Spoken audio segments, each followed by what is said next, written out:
솔로몬의 나머지 행적은 처음부터 끝까지 나단 예언자의 역사책과 실로 사람 아히야의 예언서와 이도 선견자의 묵시록 곧 이도가 느밧의 아들 여로보암에 대하여 쓴 책에 기록되어 있다.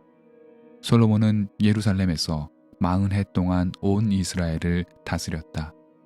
솔로몬은 죽어서 그의 아버지 다윗의 성에 묻혔다. 그의 아들 르호보암이 그의 뒤를 이어 왕이 되었다. 역대지하 9장 29절에서 31절 말씀. 평생을 살며 이 세상 모든 부귀와 영화를 오롯이 누리며 세간의 칭송 또한 누리고 건강은 물론 내우와 외환이 없이 일생을 마칠 수 있는 사람이 과연 있을까요? 오늘 우리의 본문 역대지하 9장은 그런 이가 있다고 말하는 것 같습니다. 바로 이스라엘의 왕 솔로몬이 그입니다. 성전 건축을 완료하고 솔로몬의 명성은 물론 부와 권력이 정점을 향해 달려가던 와중에 스바의 여인이 왕을 찾아옵니다. 이 스바의 여왕은 많은 수행원을 대동하여 솔로몬을 찾아 예루살렘에 당도했는데 여왕은 두 가지 특별한 선물을 준비했습니다. 첫 번째는 질문입니다. 스바의 여왕은 여러 가지 난제들을 들고 왔습니다. 이 질문들은 여왕의 평소 고민일 수도 있고 지혜자로 명성이 자자한 솔로몬을 시험하기 위한 재료일 수도 있습니다.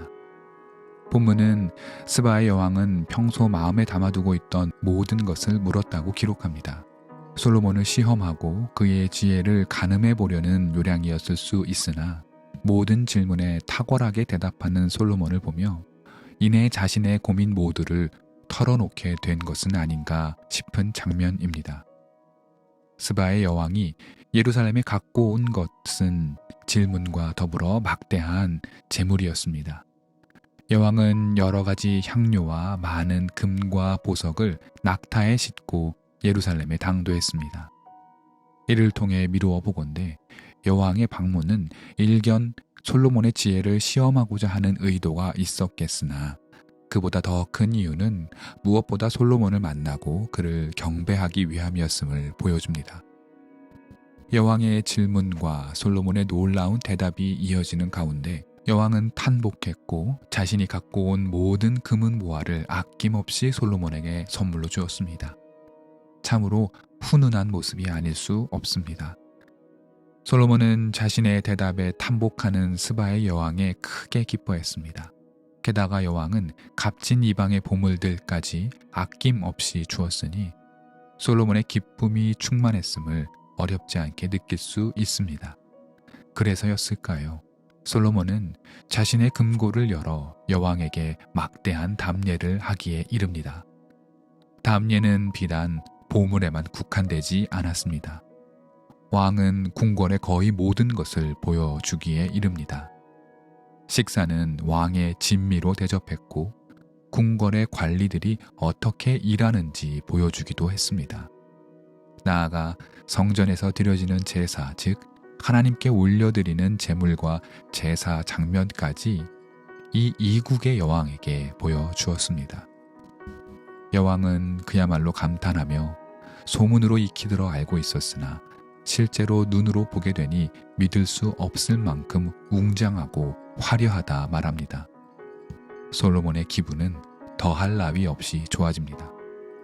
여왕은 왕이 들을 수 있는 최고의 칭찬 가운데 하나인 이 나라의 백성들이 왕, 그러니까 솔로몬을 만나 세상에서 가장 행복한 백성들이 되었다고까지 말합니다. 솔로몬은 왕궁의 보물 창고를 열어서 값을 매기기도 힘들 만큼 많은 보물을 선사합니다. 보물은 단지 솔로몬이 준 것뿐만이 아니라 여왕이 갖고 싶어하는 것 모두를 주었다고 말합니다. 그야말로 대단한 방문이 아닐 수 없습니다. 이어서 오늘 역대지하 본문은 솔로몬의 부귀 영화가 얼마나 되었는지 보도합니다. 솔로몬은 무역을 통해 막대한 금과 은과 달란트를 벌었고 그 귀한 금을 재료로 수백 개의 방패를 만들 정도였으며 귀중한 재료인 상아를 이용해 궁궐 인테리어를 하고 하다못해 왕이 먹고 마시는 식기에 이르기까지 금을 사용했다 말합니다. 세상의 모든 사람들은 솔로몬의 지혜를 듣기 위해 예루살렘을 찾았고 폐물을 드리기를 마다하지 않았다고 역대 기자는 보도합니다. 이 지나칠 정도의 상찬이 우리에게 전하는 메시지는 무엇일까요? 모든 부러움의 대상인 솔로몬을 우러러 보아야 하는 것일까요? 우리도 솔로몬처럼 세상 부귀와 영광, 지혜와 권력을 향하는 사람이 되어야 할까요? 역대 기자는 솔로몬의 영화로움을 묘사하면서 어떠한 가치 평가를 내리지 않습니다. 그러나 모든 화려함으로 장식되어 있는 문장마다 이해하기 어려운 묘사들이 담겨 있습니다. 가령 제 아무리 왕이라 할지라도 왕궁의 곳간을 그렇게 함부로 열어서 각종 보물을 반출하는 행위가 정당한 것일까? 왕이 어떠한 협의를 거치지 않고 일정 부분의 재물을 사용할 수는 있었겠지요. 그러나 우리가 본문에서 살펴보았듯 솔로몬이 내준 보물의 양은 막대했습니다. 이렇게 내어주고도 궁의 재정에 아무런 영향이 없을 정도로 부유했다는 것을 말할까요? 그럴 수 없습니다. 이는 솔로몬이 왕국의 재정을 제 뜻에 따라 함부로 사용했음을 보여줍니다.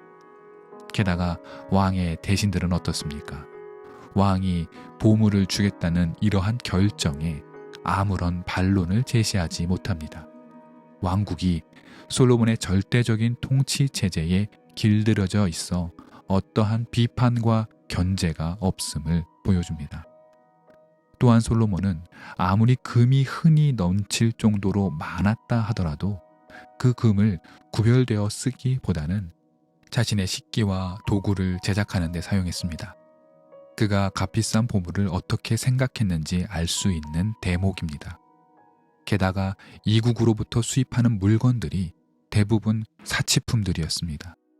21절에 의하면 금과 은은 물론 상아와 원숭이, 공작새를 들여왔다 말합니다. 이것이 왕국을 거룩히 유지하는 데 과연 어떠한 도움이 되었을까요? 이러한 것들은 순전히 솔로몬의 욕망의 단면이라 볼 수 있습니다. 솔로몬의 부귀영화를 구구절절 설명하고 있는 역대지하의 말씀은 어떤 어두운 그림자를 보여줍니다. 구약의 역사를 이미 알고 있는 우리는 그 이유를 단번에 알아차릴 수 있습니다. 이스라엘은 솔로몬 직후 급격히 분열하고 내리막길을 걸어가기 때문입니다. 그리고 그 길 끝에는 결국 멸망하여 타국의 포로 신세가 됨을 우리는 알고 있습니다. 따라서 오늘의 부귀영화는 이스라엘이 누리는 마지막 부귀영화인 셈입니다. 본문 속에서 솔로몬은 어떠한 겸손도 하나님께 감사하는 말도 없습니다. 그의 관심은 오로지 더 화려한 삶을 추구하는 것밖에 없음을 우리는 볼 수 있습니다. 본문의 마지막 13절은 그래서 서늘합니다. 솔로몬은 죽어서 그의 아버지 다윗의 성에 묻혔다. 그의 아들 르호보암이 그의 뒤를 이어 왕이 되었다고 말합니다. 르호보암은 왕국 분열의 씨앗을 제공했음을 알고 있습니다. 그는 젊은이들과 힘을 합쳐 약자들을 억누르고 강권 통치로 민심을 잃었음을 우리는 이미 알고 있기 때문입니다. 솔로몬은 왕이 되어서 부귀와 영화를 누렸다지만 르호보암은 어떠합니까? 그는 태어나면서 금보자기에 둘러 태어난 사람입니다. 요셉 말로 그야말로 금수저였던 것이지요.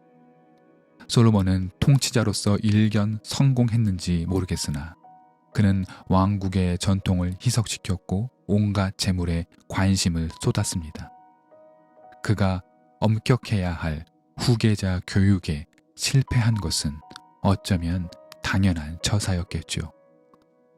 오늘 우리가 살펴본 솔로몬의 부귀영화는 결코 부럽지도 또 닮아서도 안 됩니다. 하나님의 축복으로 재산이 많아졌다면 더욱 겸손해야 할 것이고 이웃과 나누기를 아끼지 말아야 할 것입니다. 솔로몬의 마지막을 반드시 기억하십시오. 그 역시 죽었고 그의 죽음은 이스라엘 비극의 시작이었음을 말입니다.